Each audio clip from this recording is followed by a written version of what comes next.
غسل په 15 وجو فرض کیږي. هغه کمی وجې تاسو تر اخره پورې ما سره دغه کلیپ وګورئ ان شاء الله العزیز تاسو هغه 15 وجې او پیژنئ.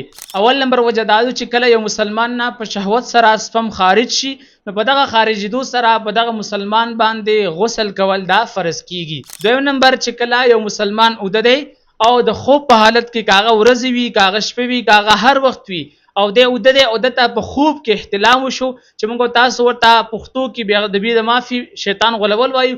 کله چې دغه احتلام ورته وشي نو په دغه مسلمان باندې بیا غسل فرض کیږي. دریم نمبر چې کله ازدواجی اختیار شي مطلب دا چې د خزي او خوند په منځ کې هغه حالت اختیار شي نو په دې سره غسل دا فرض کیږي.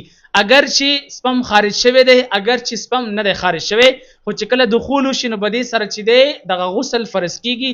او په دې کې شرم نشته ځکه چې ډیرو خلکو ته ډیرو پوهانو ته بیا دغه مسلې پته نه لګیږي ځکه چې دغه مسلې ما چې تاسو ته په یو څو الفاظو کې اشارتن چې وضاحت وکړلو. او څلورم نمبر چې یو زنانه ته د حیض یعنی ماهانه بیماری راشي او کله دا ختم شي نو اوس په دغه زنانه باندې غسل ادا کول دا فرض دي. او پنځم نمبر چې کله یو زنانه ته نفاس راشي.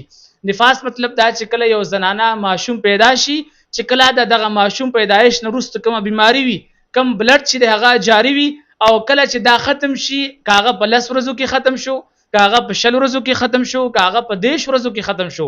غرض دا چې کله هم ختم شي نو اوس په دغه زنانه باندې غسل ادا کول دا فرض کیږي.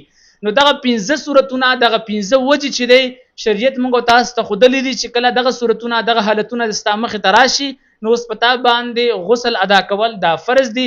لازمن بتا غسل ادا کوي او که غسل د نیوی ادا کړي او ته په دغه دوران کې بیا ګرځيږي نبی رسول الله صلی الله مبارک چې د دین منه فرمایلی دو او په دې کې ګرځیدل چې دی کچرته تا باندې بیا د یو منځ وخم تیر شي بیا چې ته ګناګاریږي. لکه څنګه د نبی رسول الله حدیث مبارک ته نبی رسول الله صلی الله مبارک فرمایي چې هغه کور ته د رحمت فرشتي نه داخليږي چې په کم کور کې سپېوي او په کم کور کې غسل کوون کې انساني چې باغ باندې غسل فرض یو دی غسل نه کوي.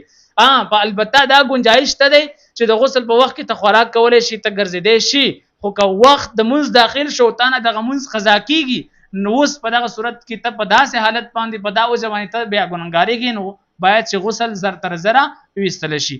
دا کلیپ نور مسلمانانو سره شیر کړئ چې هغه تم نفع او فایده ورسیږي او تاسو ټول ما سره صاحب کې پوره برخه نصیب شي. واخر دعوانا ان الحمد لله رب العالمین.